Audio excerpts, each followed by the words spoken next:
Bonjour à tous et à toutes, ici Denoz. Très rapidement, je vous rappelle que le concours pour pouvoir gagner la figurine de Luffy est toujours en cours, donc n'hésitez pas à participer dans les commentaires. Le gagnant sera tiré comme d'habitude environ un mois après le début du concours, donc là en gros c'est la dernière vidéo pour pouvoir participer. Profitez-en, vous aurez peut-être un cadeau de Noël en plus sous le sapin, et si vous cherchez un site pour pouvoir acheter ou offrir des figurines d'animé, je vous mets le lien du site de Ninoma dans la description. C'est tout simplement le site qui me permet de faire ce concours, et leur site est super avec pas mal de choix et des bons prix. Voilà, je vous laisse aussi mon Discord et mon YouTube dans la description. Sur Discord, vous pouvez venir parler entre vous d'animé, de manga, etc. Et sur YouTube, vous pouvez me soutenir gratuitement en regardant 2 ou 3 pubs. Merci à vous, vous êtes les meilleurs et je vous souhaite une bonne vidéo.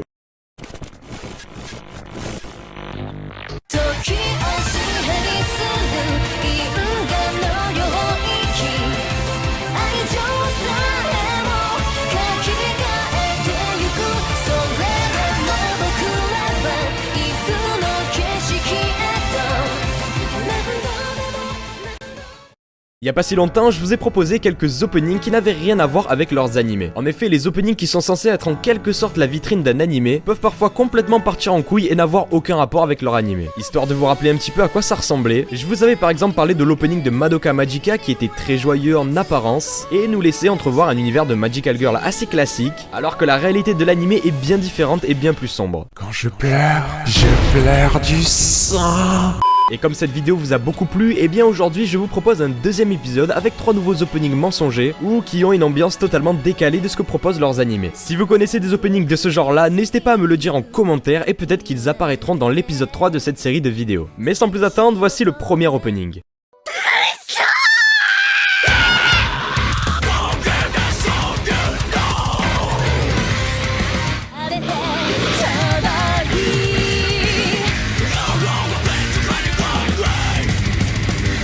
Le moins que l'on puisse dire, c'est que Watamote a un opening bien rock'n'roll. Et après avoir entendu un opening comme ça, n'importe quelle personne s'attendrait à un animé d'action ou en tout cas à une série bien rythmée. Évidemment, vous êtes sur la vidéo des openings mensongers, donc c'est forcément pas le cas. Sinon, ça voudrait dire que je me foutrais un petit peu de votre gueule. Bref, la batterie et la guitare électrique vont rapidement laisser place à une comédie school life plus classique. Dans Watamote, on suit la lycéenne Tomoko qui n'a pas vraiment la vie qu'elle aimerait avoir. C'est une otaku maladroite, assez asociale et elle rêverait de faire sa première année au lycée. Oui, parce que je vous ai dit que c'était une lycéenne, mais je vous ai pas dit qu'elle était jamais vraiment allée au lycée. L'anime se tourne rapidement comme une comédie où la jeune fille avec l'aide de sa meilleure amie va se confronter à ses peurs et les angoisses que lui procure le lycée. Alors je sais que c'est pas trop le sujet de la vidéo, mais je trouve que Watamote n'est pas un animé très drôle. Bon ok, ça vous paraît peut-être un petit peu con que je dise qu'une comédie ne me fasse pas rire, car on est sûrement pas tous touchés par le même humour, mais je veux dire, je trouve l'essence même de cet animé assez malsaine, et en faisant mes recherches j'ai vu que je n'étais pas le seul à penser ça. Même s'il se veut drôle, l'animé met en scène les pires côtés de l'adolescence et des angoisses qui sont réelles, et encore plus au Japon avec un taux d'otaku renfermés sur eux-mêmes bien plus élevé qu'en France. Ces derniers sont souvent en dépression et même si on peut entrevoir une espèce de démarche d'autodérision dans l'animé, moi ça m'a un petit peu gêné alors que pourtant tous mes amis savent très bien que j'adore rire du malheur des autres.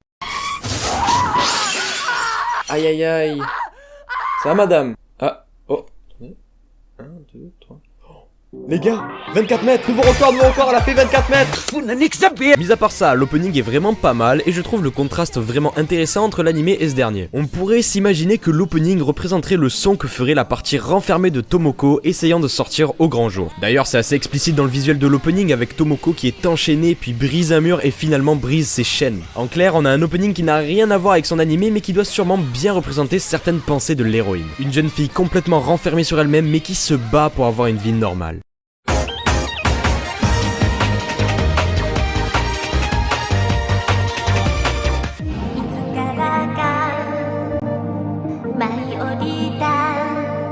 L'opening de School Days, je dois dire que c'est un opening assez classique, voire banal. Bon, il est quand même sympa, il est porté par une certaine joie de vivre, un petit peu comme tous les openings de School Life. Il y a même des jeunes filles nues, que demander de plus? Ce message est approuvé par les pédophiles de ta région. Et donc la grande question est de savoir si School Days est bien un School Life. Eh bien oui, c'est un School Life totalement normal. Mais attends, tu nous prends pour des cons? Exactement.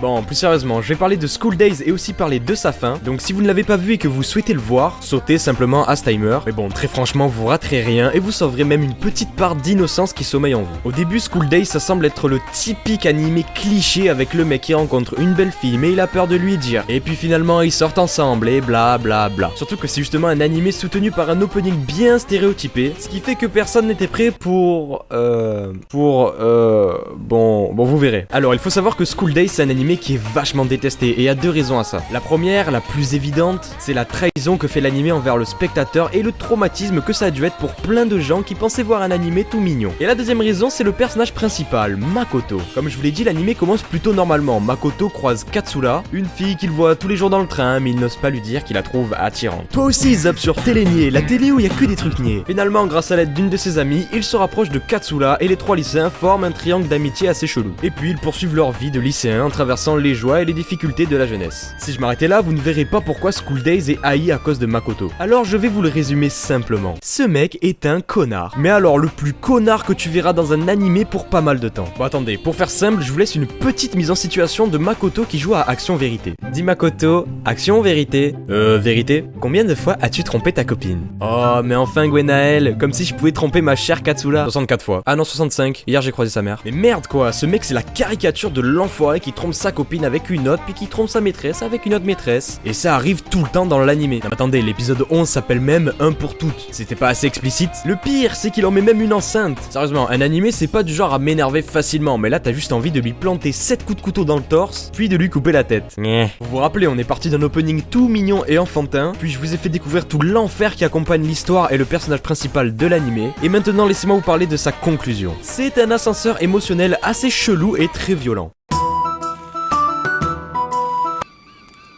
C'est bizarre. Putain, quand est-ce qu'il va crever ce connard? Oh! Oh putain, il va enfin mourir. Oui, vas-y, ouais, plante, voilà, c'est bien, voilà, hop, dans la carotide, hop, là, le cœur, hop, ça fuit, oh, mais merde, c'est comme une passoire.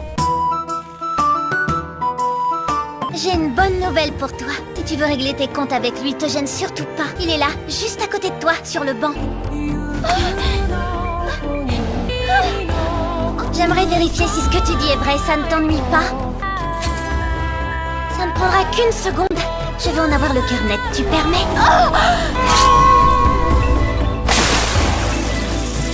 Ok, ça je peux pas le montrer sur ma chaîne, on arrête là. Bon, je pense que ça a été assez explicite, Makoto se fait planter puis démembrer, et Katsura ouvre le ventre d'une fille pour voir si elle est bien enceinte de Makoto. Quand j'ai fini l'animé, j'ai bugué.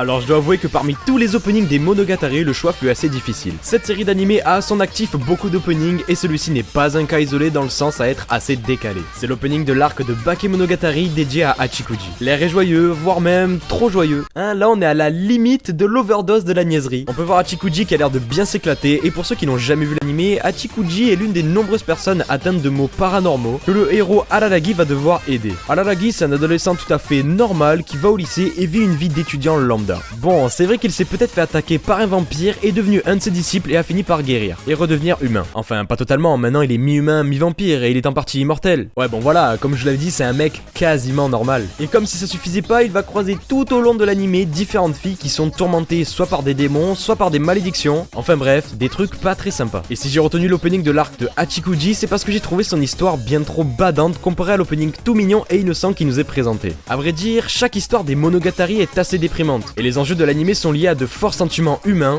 mais pour le coup, le contraste entre l'opening et cet arc était pour moi le plus fort. Bon, malheureusement, je vais pas pouvoir vous en dire plus sur cet arc parce que les Monogatari c'est une série sacrée. Chacun devrait pouvoir la découvrir sans avoir été spoil, donc je vous laisse le loisir d'aller découvrir le sympathique passé de cette petite fille. Bon, s'il y avait dû avoir une 4ème place, j'aurais bien aimé mettre l'ending de Kizumonogatari, mais c'était un petit peu triché vu que ce n'est pas un opening, et j'avais déjà parlé des Monogatari. Du coup, je vous en parle là maintenant pour les curieux, et en plus c'est un ending en français, ce qui est assez rare pour le souligner. Et toi là, et toi, et toi, et moi. Et c'est sur cette belle musique qu'on arrive sur la fin de la vidéo. Comme d'habitude, si mon travail vous plaît, je vous invite à laisser un petit pouce bleu sur la vidéo et à aller jeter un oeil à mon YouTube. C'est la dernière vidéo pour pouvoir espérer gagner la figurine de Luffy, donc n'oubliez pas de laisser un petit commentaire et de vous abonner. Et je vous souhaite bonne chance à tous. Sur ce, il est temps de se laisser. Moi je vous souhaite une bonne journée ou une bonne soirée. C'était Denos. Allez, bye bye.